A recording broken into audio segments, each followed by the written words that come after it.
แขวงเวียงจันทน์จุดทำลายยาเสพติดหลายรายการเนื่องในวันสากลต้านยาเสพติดครบรอบ 38 ปี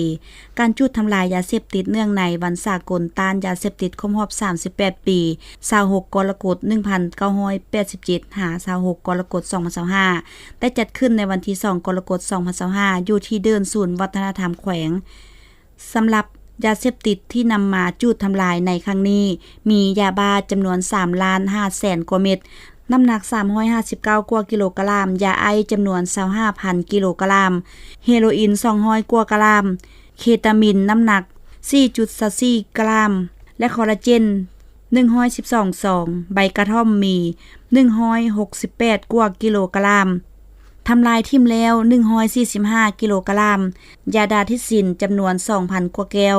ยาสูบไฟฟ้าต้นกัญชาน้ำยาเติมยาสูบและยาเสพติดประเภทอื่นๆอีกท่านพันเอก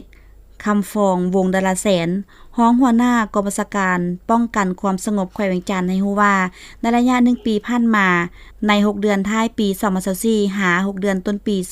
2025สามารถแก้ไขคดีได้ทั้งหมด306เรื่องมีผู้ถูกหาทั้งหมด434คนหญิง53คนและสามารถยึดของกลางประเภทต่างๆได้หลายรายการเช่น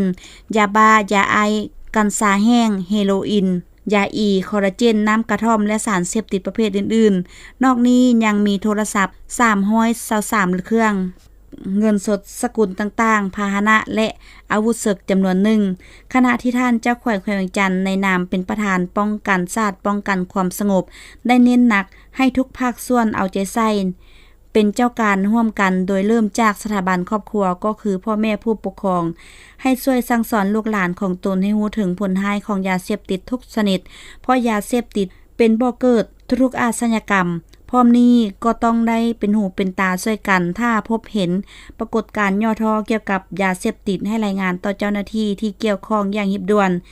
ให้เกียรตินำพาทำลายยาเสพติดในครั้งนี้โดยท่านคำพันธ์สิทธิดำพาเจ้าแขวง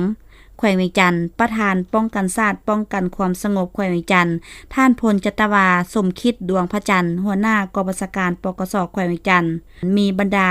กำลังปกส.แผนกการองค์การกรมกองนักเรียนนักศึกษาเข้าร่วมเป็นสักขีพยาน